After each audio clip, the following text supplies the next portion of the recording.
I will promise to be 5 minutes, Tim. Dreams are great, but they have to be earthed in reality. I'm split role. I'm only 2 days a week in the multi-parish benefice as vicar, and the village where I live is not like any village I've encountered before. It's a commuter village, it's fragmented, lots of gated communities on the edge of the village, and the church is just on the edge, on a distant edge. A congregation of 7, only 2 of them under 70, and one of those is a dog. That's what I came to. So my dream was I wanted the church to be relevant. I wanted a church in the countryside that worked in the 21st century. And I wanted to work across benefices and parishes and have a fresh expression. The dream was great. The reality is that the deanery I was in had had a third reduction in stipendiary clergy the year before I came. And the diocese was planning a third reduction in stipendiary clergy beyond that across the entire diocese. So no money, but there was this thing called a Mission Opportunity Fund. So I looked at the Mission Opportunity Fund. 3 years funding was all we could get. I applied and got rejected, applied again, got accepted, but it wasn't enough. And I think the things to do then is not to go through committees, but to work on people one by one by one. So first, the Archdeacon was my first victim. Second, the area bishop, then the chief executive, and then the toughest one, the diocesan accountant, as I persuaded her it was good value for money. And how do I make this dream become a reality? By some detailed work, a detailed job description, a detailed person specification, detailed outcomes, what I wanted from this pioneer post. Also, accountability. I put the Archdeacon as the line manager.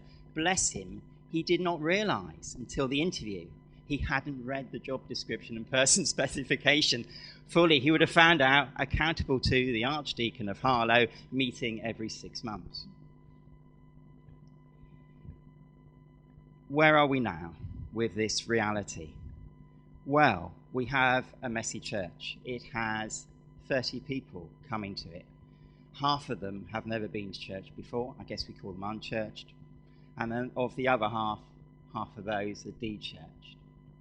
So it's a good start. What's more, it's now written into the deanery strategy that there is going to be a pioneer minister in the deanery plan. May not be in the 2 benefices that she's working at present, may well be in another benefice or across the whole deanery. But the point is the deanery has bought into the idea that to do things on the edge and to fund it out of your stipendiary numbers is the way to go. Okay? And the other thing is, it's of course for 5 or 7 years, because that was my argument with the diocese. I wanted permanent funding for 7 years. So work on it. Detailed job description is really important. Thank you so much. Thank you very much. Yes.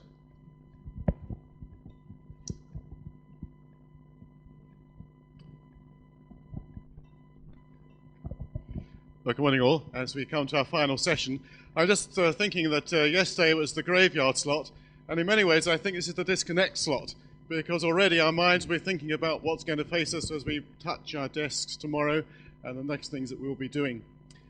Just thinking of a story, that the story is told of the police college in Hendon, where as part of their final exam, the cadets are set a scenario and had to say how they would respond.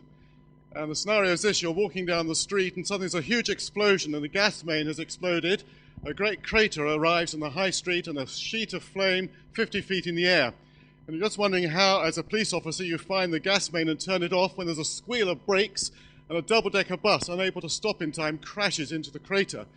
So you now wonder, are you going to try and get the people off the bus or find the gas main to turn the gas off? And we're just wondering what to do when over there is a scream and a shout, and someone seeing the moment, has seized the opportunity, has snatched a woman's handbag and is herring off down the high street. So now you think, do I chase the snatch thief? Do I help the people on the bus? Do I gently turn off the gas main? And you're just wondering what to do when over there is a great kerfuffle, nearly there as well, and someone who has been taking a Rottweiler for a walk. The Rottweiler has escaped and is going around biting people. So now do you try and apprehend the Rottweiler? Do you chase a snatch thief? Will the people on the bus will simply turn off the gas main? And you're just wondering what to do when there's a snash and a tinkle and someone seeing the moment and seizing the opportunity has thrown a brick through the jeweler's window and is pinching jewellery. So now do you try and capture the jewel thief? Do you try and apprehend the Rottweiler? Do you chase after the snatch thief? Do you help the people on the bus? Or do you simply turn off the gas main? And one bright spark thinks for a moment and then simply writes, remove uniform and mingle with crowd. Now I tell that story because I think, over these last 36 hours, we've had the possibility to dream and to taste something of the future. But it'd be so easy simply to go back and to say, well, how do we actually begin to move this forward? And actually to find ourselves sucked back into the old ways of thinking and of being. Some of the things which I think Alison was touching in that Bible reading she's just given us. And so in our last session, just to encourage each other to have the courage to continue to press forward, to actually allow that dream to begin to shape our thinking, and not just our thinking, but then our activity. And of course, to remind ourselves that we do travel with this person, Jesus. Someone was saying to me just a few weeks ago that it's very interesting that in the creeds you go to the incarnation and then almost you slip to the final week, Holy Week, death and resurrection. And you almost miss out on the content of the ministry of Jesus.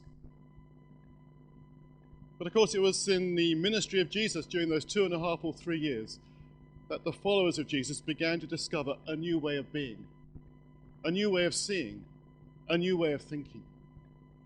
And it's the same Jesus who called Peter, James, and John, who calls you by name today, to follow him and to be with him, and to have the courage to allow his thinking to shape our thinking.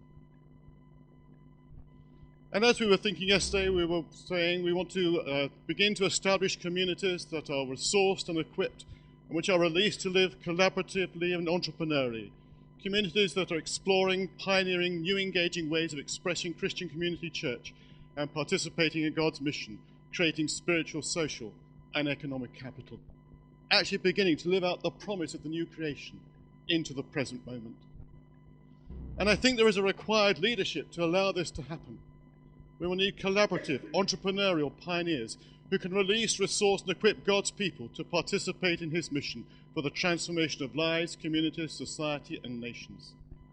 This will require the cascade of spiritual, social, and economic capital. And I also believe a rediscovery of the apostolic. Those who have the courage to take God's people to a new place, so that the butterfly does fly. So the caterpillar is transformed into this new beauty. And of course, part of our challenge, whether we are within ministry teams or mission teams, is that actually we are to be those who can identify those who have the gifting to help take God's people to a new place. And then to be those who are enablers. And this is going to demand courage and risk and an ongoing commitment. This is not something that will happen by the end of next week. We're in for the long haul. And each of us here is called into that long haul. To dare to think and then to behave in new ways and see those who can help take God's people into a new place. So how do we begin to deliver this? What might be some of the values that we need to look at? It struck me some time ago that actually there is almost like a spirituality quadrant. The propositional, the relational, the experiential, and the personal. And we're coming from an age which is still very propositional, where we look at the theory and we argue for the theory. But when I look back over my own Christian discipleship and my own journey, it has been the relationships which have been most important. And I can still think of people for whom I give thanks every day for the way they touch my life and change me. Relationships are key. And it's in the relationship that you begin actually then to experience something of the Christian good news and begin to discover this person, Jesus, at the heart of things, which then takes you into a deeper personal spirituality. And then as you reflect, then maybe the proposition begins to fall into place. And I think in many ways, Jesus was a proto-postmodern. So he says to the 12, I don't know what you 12 are doing for the next 2.5, 3 years, but how so we walk the lanes of Galilee, we'll pop down to Jerusalem a couple of times, I'll do some stuff, and then in the evening we can chew grass and have a glass of wine and just reflect on what's happened. And it's as they walked with Jesus and experienced Jesus and saw what he was doing that suddenly their eyes began to be opened and they began to see new possibilities. I was sharing with someone just before we began that some time ago when I was in parish ministry, we had a young mum who came to faith, and then she had a baby, not because she'd become to faith, but for other technical reasons, and she wanted the child baptized, but the husband was not yet a follower of Jesus and was very suspicious of it all. So he said, could he come and chat? So I said, yeah, come round on Saturday morning. So he came for a coffee. He sat down in my study, had a first sip of coffee, and the first thing he said to me was, I'm not interested if it's true. I want to know if it works. Now I thought, is there a Christian community anywhere near here where I can take him to where he would experience it working? This guy was not a dimbo. He got a first in physics from Cambridge. Some might feel the wrong university, but never mind. You know, he's quite bright. That story has 2 sequels. The first sequel is that just after I joined CMS, I was going down the underground at Baker Street, and this voice said, hi, Chris. And it was this guy. And as we went down the escalator, it was clear that he'd come to faith, and how it had happened. He'd been to a spring harvest campsite in the south of France, where for 2 weeks he'd rubbed shoulders with followers of Jesus and had seen it working. But only earlier this year, I discovered that actually he's given up on Solid Church because he cannot see it working. But some friends who have just started a small missional community have invited him in, and he's beginning to grow again. So it's how we begin to live this out. And I think there's need to have new ways of seeing and thinking, and therefore of acting. And I think in the old way it was very programmatic, and in many ways it still is. But it's also how we focus on people. Yes, Jesus fed the 5,000, but also he was passionately concerned about the individual. And he gave most of his time to the 12, investing in them for the future. How we move from grind to gifting. How we actually recognize gifts in the other and then have the courage to release them into their gifting and place of ministry. How we move from structure to values, and we'll talk a little bit about that in a few moments. From organizational to organic. Believing that in the organic, the informal, the Spirit is there, bringing possibility and new openings and new ways of being and thinking.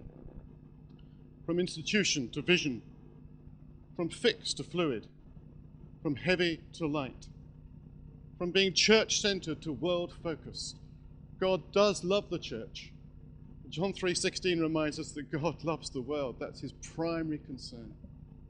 And as followers of Jesus, we have to have that same passion and to be world-focused and to move from management to leadership, which is very different.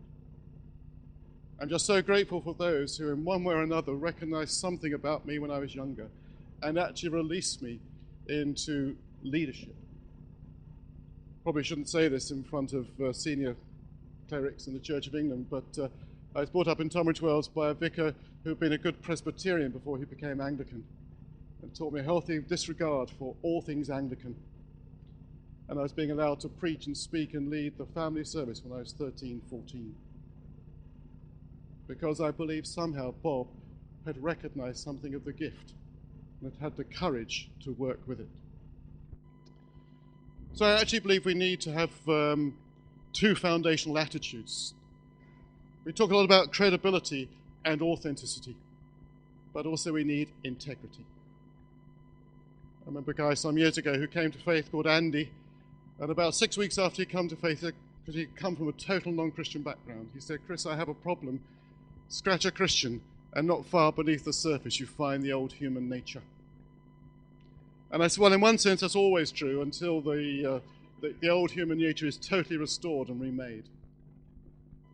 But as we go deeper with Jesus, both individually and collectively, we should be able to scratch and scratch and scratch and go on finding the mark of Christ and to live with that integrity.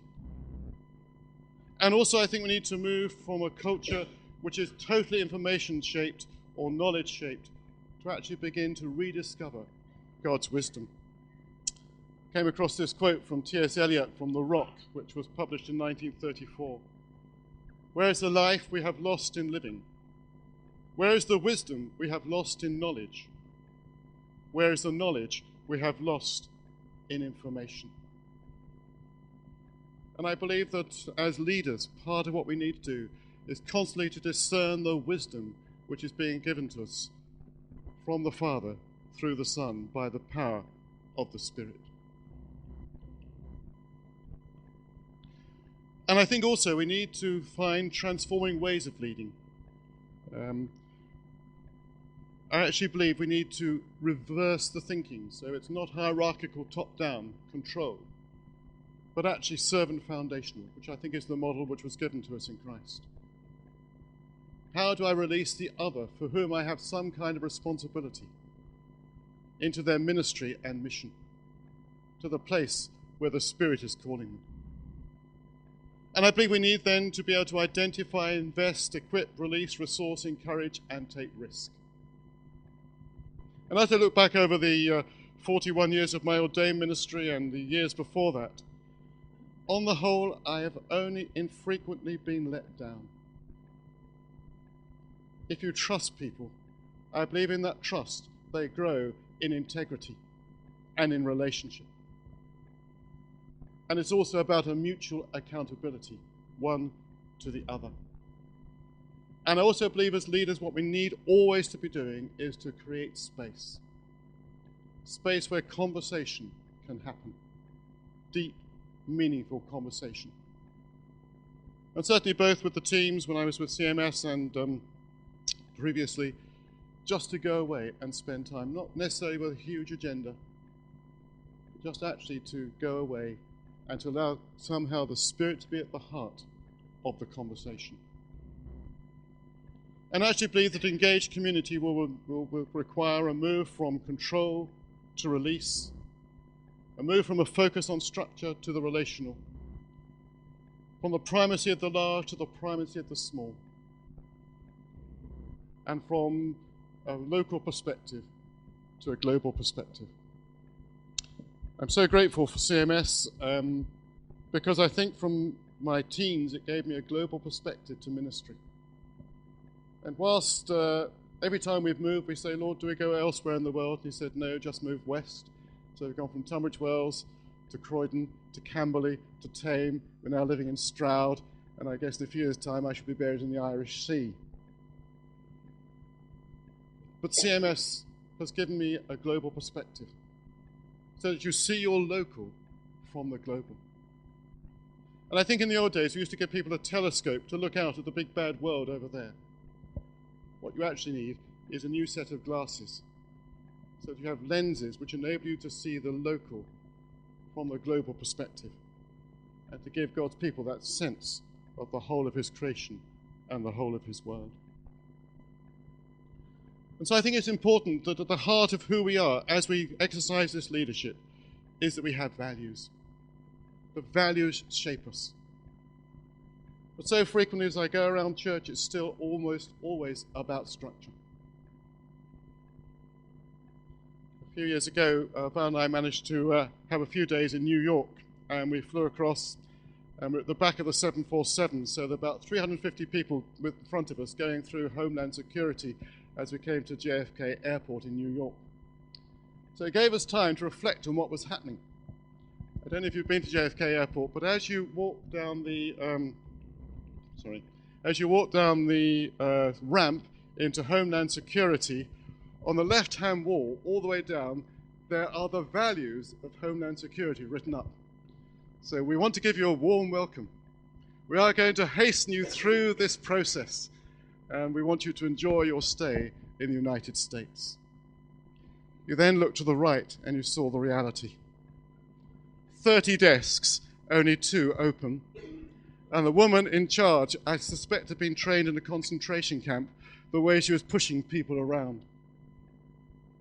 The difference between the value and the reality. The Northumbria community says it took them 7 years to work out their values, but they now know what they would die for. And it is the values of who we are as God's people, both globally but also in our local context, which are key, which will shape our values, which will shape our vision, and then allow the structure to be appropriate. And certainly as I reflect on my own ministry, I think so frequently it's just, as it were, building a very informal framework. Chloe and I used to have run-a-bean races every summer to see whose run-a-bean grew the furthest, fastest. Great thing about run-a-beans, if it goes off to the right, you simply put a pole in to support it. If it goes off to the left, you put a pole in to support it. And it's just actually having that transitory framework to allow God's organic work to happen in his creativity and imagination. And for all this to happen, I think we need to recognize that so frequently we live in boxes, and the top left-hand corner, important and urgent, and you'll be thinking already of that as you hit the desk tomorrow and whatever's going to happen. But of course, things that come over our desks, they scream urgent, and some are important. Some come across our desk screaming urgent, but actually, in the great scheme of things, are not particularly important. But we get so caught up in that left-hand column, and then we get exhausted, and we simply retreat into the bottom right-hand box, not important and not urgent.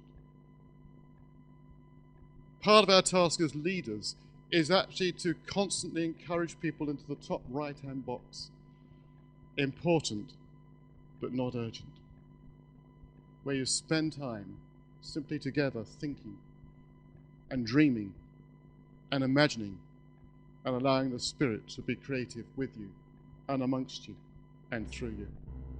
Intentional, creative, imaginative thinking, which ought to be the sign and the mark of our leadership as we go forward. So simply let's spend some time, reflection, conversation, discussion. How are we going to live in this way to allow the potential and the possibility of creative thinking amongst all for whom we have some kind of responsibility and accountability in the future? Going to share their thinking. So Rachel will come to the builders. The builders, which side are we over here? Are you builders? I think this must be the builders. The builders. We're just having a moment where we have a, vote. Okay, right. We had an interesting conversation. So if we could have some silence for the builders, please. Yeah, we had an interesting conversation. This probably counts, I must confess, under the category of clerical whining. But all right, okay, I'm just trying to be sufficiently humble about this. I've been struck by the fact we've got a lot of people we've been struck by a lot of fact we've got a lot of mission folk who are involved in mission evangelism in this room, and a large number too, or fair number, of people who are involved in continuing ministerial formation of various kinds.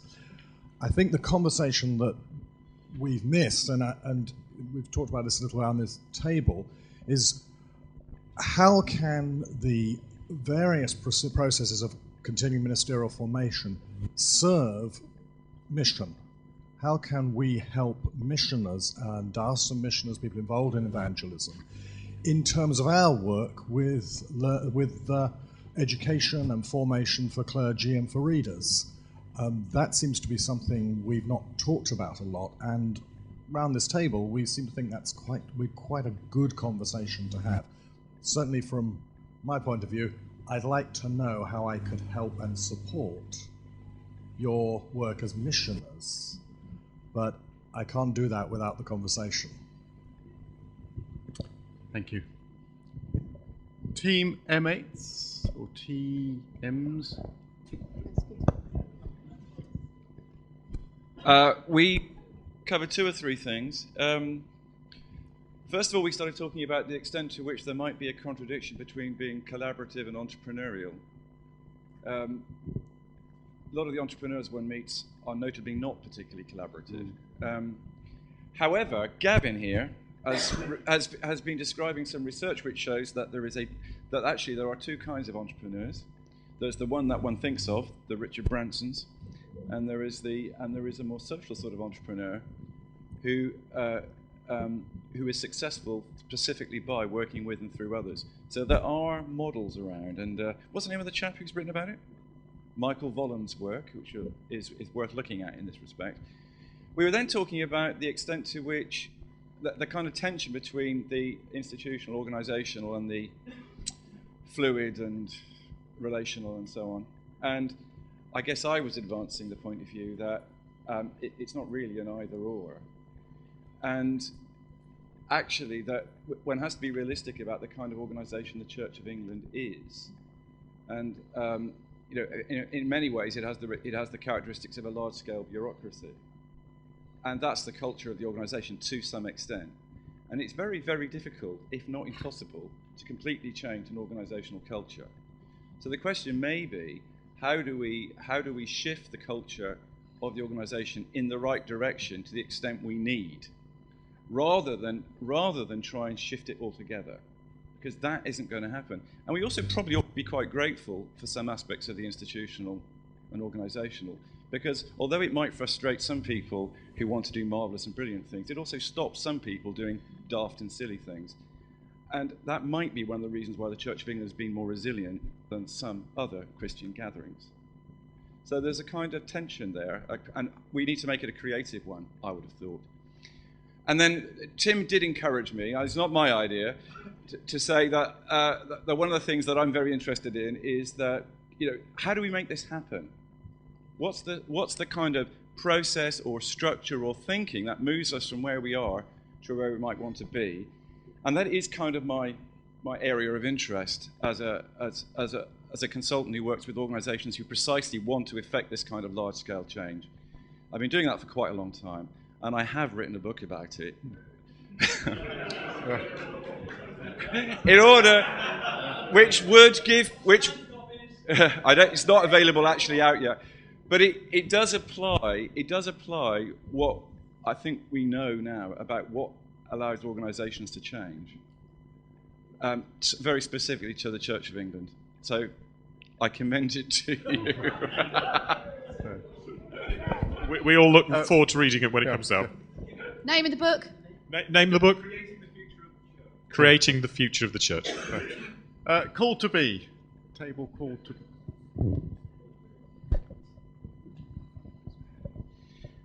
Thank you.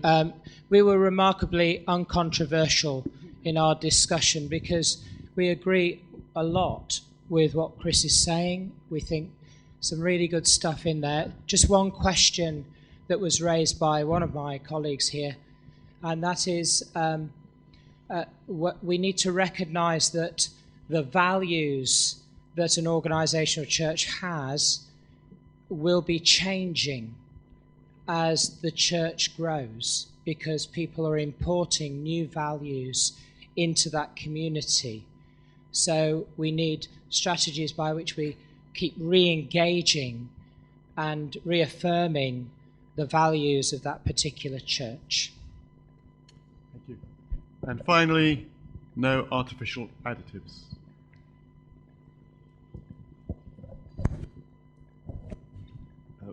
We discovered we were discussing how to deliver within an organization and wondering why structure was such a taboo word when it came to deliver. We do need structures such as safeguarding and other structures. They're essential, and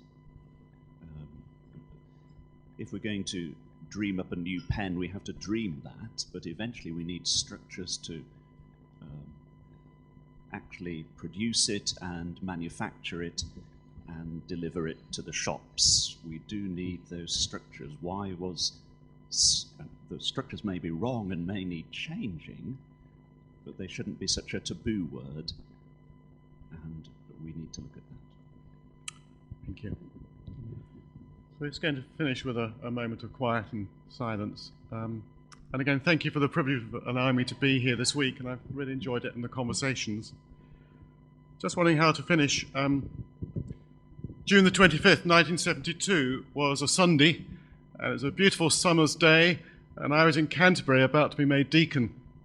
We'd had a great retreat with Michael Ramsey, who was then the Archbishop of Canterbury, and I remember two things he said in his bishop's charge. The first one was, the task of the theologian is to make God simple, by which he didn't mean simplistic, but accessible to all backgrounds, to all intellectual capacities. The other thing he said was, allow the joy of Jesus to shine on your face every day. And that's not a superficial happiness, but I think that deep sense of calling and knowledge that God is with us in Christ and by the power of his Spirit.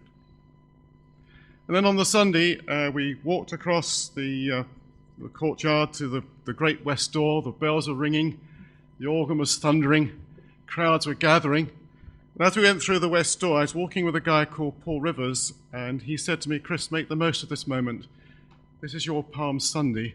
The rest of your ministry will be Good Friday. And